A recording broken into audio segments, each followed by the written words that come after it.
Elect and former President. Thank you. Donald, congratulations. Thank you. And looking forward to having like we said, smooth transition. Do everything we can to make sure you're accommodated, what you need. And we're going to get a chance to talk about some of that today. So Good.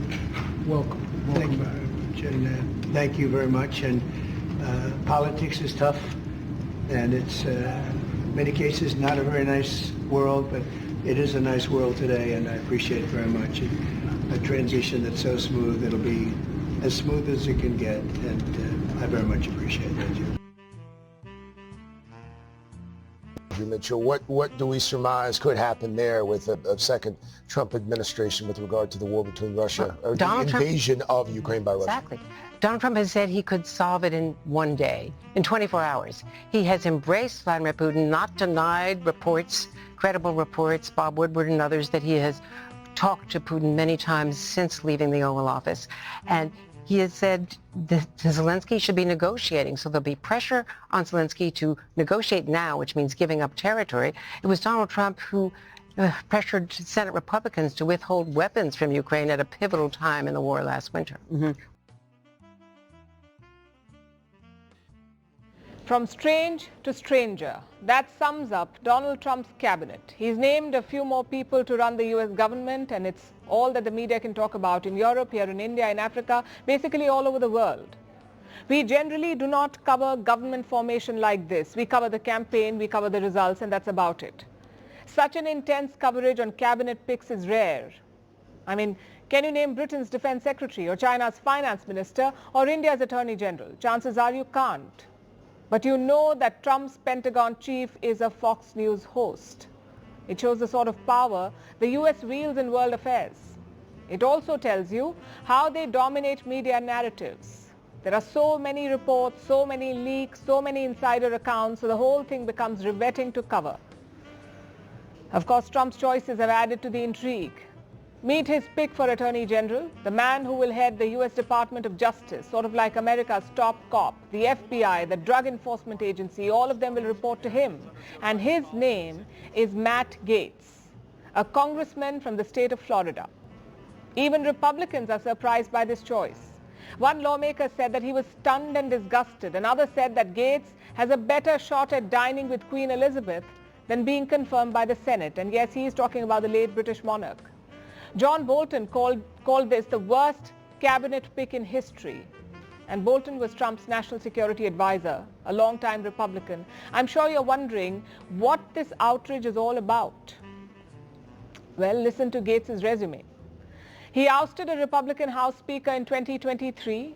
He was investigated in a sex trafficking case. He was probed for sexual misconduct and drug abuse. And he once invited a Holocaust denier to the U.S. Congress. That should give you an idea. But Trump says that Gaetz is a gifted attorney, someone who will reform the Justice Department. Which brings us to his other pick, Tulsi Gabbard, as Director of National Intelligence, basically America's intelligence chief. Now, Gabbard used to be a Democratic congresswoman, but she supported Trump this time.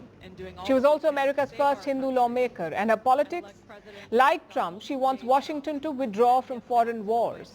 She opposes military aid to Ukraine. She also wants U.S. withdrawal from Syria and Iraq.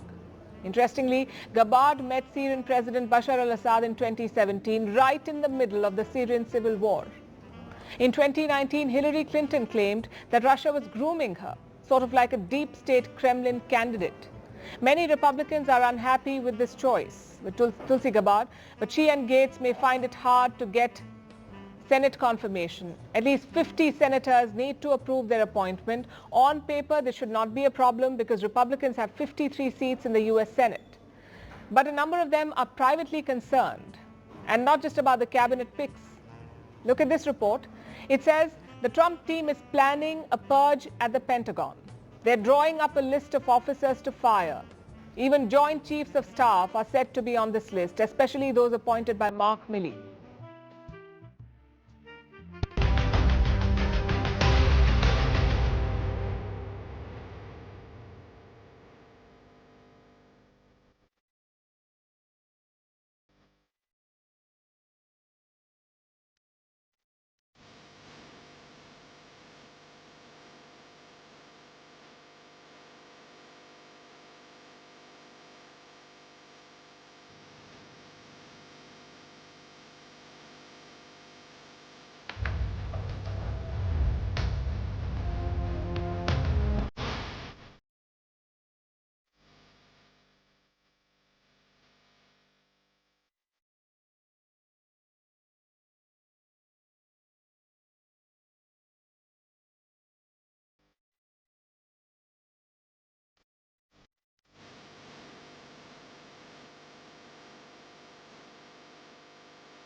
team that President-elect Trump is assembling, which especially includes Elon Musk being put in charge, along with Vivek Ramaswamy, to streamline government agencies, some of which regulate his companies.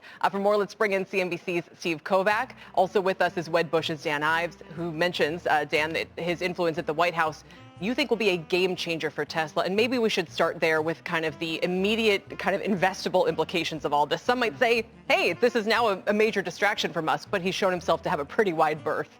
It's a poker move for the ages for Musk, because autonomous now is going to get accelerated, I think, potentially 2 to 3 years. The AI, that's the key piece. For Tesla, I think that's worth $1 trillion alone.